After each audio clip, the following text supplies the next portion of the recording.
so I'm going to show you another way how to connect the TB2 to the internet.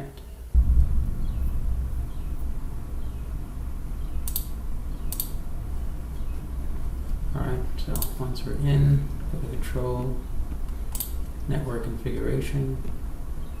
Alright, you can see it already has an IP address assigned, but by default it's going to be like this, right? This is typically how it would be. Already set to DHCP with no network there.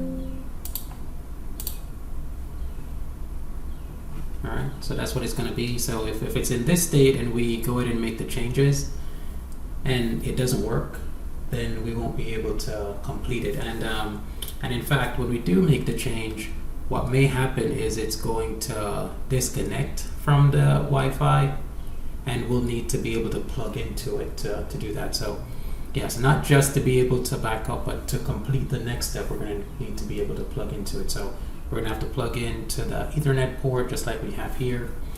So once we do that, then we go ahead and assign an IP address, which we can just go ahead and use this one, 192.168.128.255.255.255.0. That's fine. Then we'll hit apply.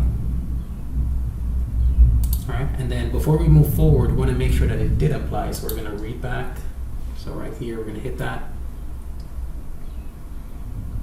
And make sure it comes back with these settings there, right? The next step is we're going to go over to the Wi-Fi network over here.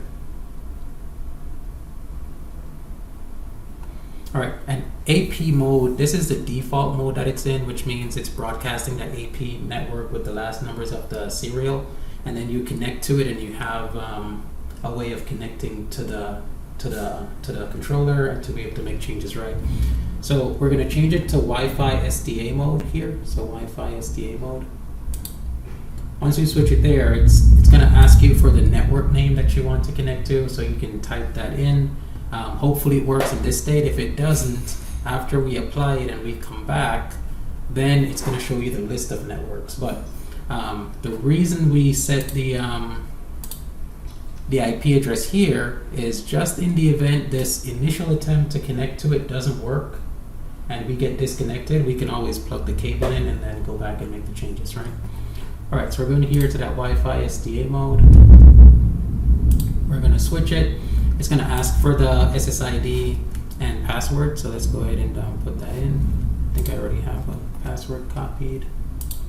Yeah. And then the name is going to be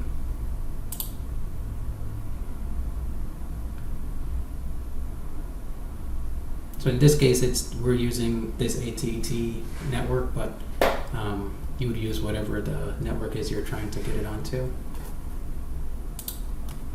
So it's ATT9C46 MQU, is that right? Alright, so ATT9C46 MQU. I don't know if this is case sensitive, but just put it in case sensitive anyway. And then we just hit OK.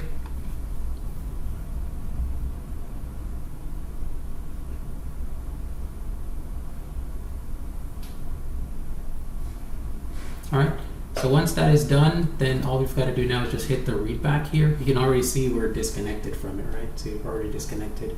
So if we read back, it's going to be failed, but because we did set the IP address, then we can go back out. You can see it's connecting, and it actually worked. So we don't have to change anything, because notice it has an IP address of 192.168.1, and then 83 is the IP address that it got.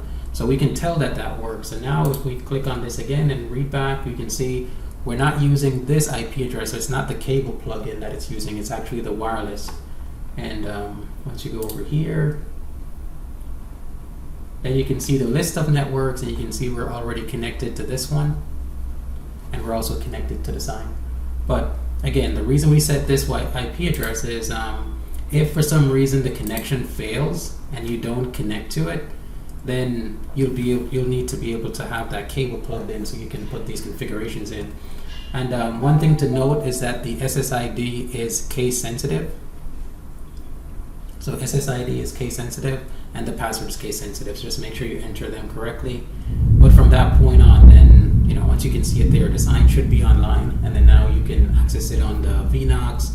If it was on your network, you can change it, you know. So now I can unplug this. Which one is this one? So, oh, I don't even have the sign plugged in, as you can see. Yeah. Yeah, so I don't have the sign plugged in, and you can see the AP network is no longer there. Yeah, AP network no longer there. And now the sign is connected, but it's connected directly to the internet without using the antenna or anything else. Is that clear?